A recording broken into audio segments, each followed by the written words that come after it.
欢迎收看老挝新闻。今天是2026年5月11日星期一，佛历6月夏初时，万象多云，26到35摄氏度。今天的主要内容有外汇牌价、股市行情、黄金报价、燃油价格以及时事要闻。首先来关注外汇。根据老挝外贸银行最新公布的今日外汇价格，美元的银行买入价为21755基普，较上一个交易日下跌15基普，跌幅 0.07%。泰铢的银行买入价为672.75基普，较上一个交易日下跌1基普，跌幅 0.15%。人民币的银行买入价为3203基普，与上一个交易日持平。再来关注股市行情。上周五，老挝证券交易所大盘整体表现稳健，呈现小幅上扬态势，综合指数最终收于 1325.26 点，较前一交易日上涨 7.90 点，涨幅为 0.60%。全天交易活跃度较好，总成交量为38万3000股，成交总金额达到 11.8亿基普。上周五市场涨跌互现，其中外贸银行依然是市场的成交主力。浦西开发上周五表现亮眼，收盘价上涨60基普，领跑全场。老挝农业紧随其后，收盘价上涨50基普。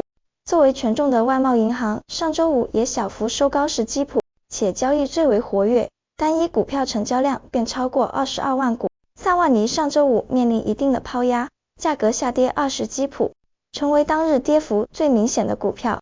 马哈腾与万象中心均微跌10基普。接着关注黄金价格。根据老挝黄金银行最新公布的价格，重量为1铢的黄金金条，每根售价是5141万4000基普，较上一次报价下跌19万8000基普，跌幅 0.38%。然后关注今天的万象油价。今天万象市各加油站执行5月6日老挝工贸部公布的燃油价格，柴油每升37390基普，普通汽油每升34510基普。接下来一起关注时事要闻。1. 国家主席赴俄罗斯出席卫国战争胜利81周年庆典。5月9日，应俄罗斯总统弗拉基米尔·普京邀请，老挝国家主席通伦西苏里率团在莫斯科出席卫国战争胜利81周年庆典。活动期间，通伦主席观看了盛大阅兵仪式，并与普京总统举行了建设性会晤。双方高度评价了两国多领域的合作成果，一致同意继续深化老俄长期传统友谊。此次访问不仅表达了对二战历史贡献的尊重，更进一步巩固了双边战略伙伴关系，推动两国合作迈向新高度。2. 越南、老挝、柬埔寨三方首脑举行会晤。5月8日，总理宋塞西潘敦在菲律宾宿务出席第48届东盟峰会期间，与越南总理黎明星、柬埔寨首相洪马奈举行三边会晤。三方高度评价三国合作机制，认为这是巩固印度支那三国传统友谊与特殊团结的重要平台。会议重点讨论了在政治、国防及安全领域的高水平互信合作，并就双边关系及国际局势交换意见。总理建议未来加强基础设施互联互通、能源、贸易及旅游等领域的优先合作，并呼吁三方在国际舞台上继续加大相互支持力度。本次会晤有力推动了三国战略合作向深层次发展。3. 总理出席第48届东盟峰会。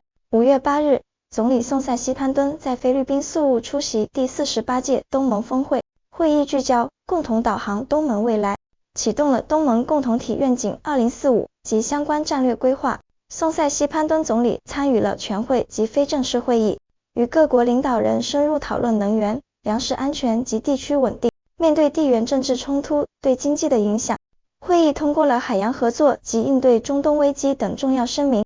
领导人强调需加快东盟石油安全协定落实，加强多领域协作以提升抗风险能力。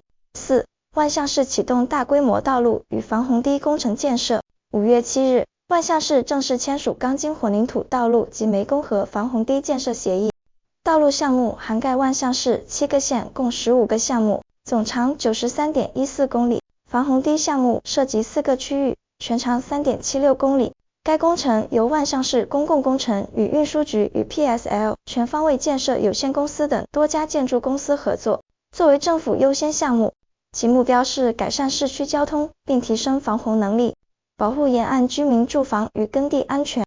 签约企业代表承诺，将严格执行施工标准，确保在合同工期内高质量完成建设，为万象市基础设施升级贡献力量。5. 赞巴塞省警方破获重大毒品案。近日，赞巴塞省沙纳宋本县44公里检查站警员拦截一辆白色皮卡，成功打掉一个5人跨省贩毒团伙。警方最初在车内搜获一把短枪及部分可疑物品，经后续深度搜查，在涉案皮卡车底夹层内发现大量藏匿的封药，共计95捆，合计19万粒。嫌疑人均为来自甘蒙省新本县的务农人员。目前，警方已扣押嫌疑人及车辆，案件正处于进一步调查扩线中。6. 警方破获特大电诈案，抓获605名外籍嫌疑人。5月6日，公安部联合沙湾拿吉省警方成功捣毁一处大型电信诈骗窝点，抓获嫌疑人605人，其中女性81人。涉案人员来自中国、泰国、柬埔寨、缅甸、越南、台湾、马来西亚、韩国。5月7日晚，由出入境管理局普萨瓦沃拉拉大校带队，全体嫌疑人已被押解至万象。目前，该团伙被羁押于公安部相关机构，警方正依法对其开展详细审讯。此次行动展示了老挝警方打击跨国电信诈骗犯罪的严厉立场。7. 赞巴塞省强化燃油与物价监管。5月8日，工贸部内贸司与赞巴塞省工贸厅在巴色市举行会议，共商燃油与物价稳定对策。赞巴塞省作为南方燃油进口与集散中心，承担着多省供应重任。为应对经济波动，官方明确提出严禁企业囤积居奇，绝对禁止擅自上调油价。目前，省市县3级工贸部门已组成联合工作组，通过实地测算、签署诚信经营备忘录等方式加强监管。代表团随后深入油库与市场调研，确保各项政策落地，保障民生供应平稳，维护消费者合法权益。8. 澳大利亚代表考察小学1年级老挝语教学成果。近日，教体部与澳大利亚驻老使馆代表富朗南塔省考察1年级老挝语口语辅助教学成果，针对老挝约 40% 学生母语非老挝语的现状，该项目通过与主课同步的30课辅助教材，显著提升了少数民族儿童的语言沟通能力及课堂参与度。老澳双方通过紧密协作，实现1年级教材全国覆盖的基础上，现已启动2年级教材开发，预计2027年投入使用。项目还通过课堂观察、远程指导等专业发展模式，提升了教师针对多元背景学生的教学水平，有效促进了教育公平与包容性发展。以上就是今天的老挝新闻，欢迎点赞、评论和订阅，我们明天见。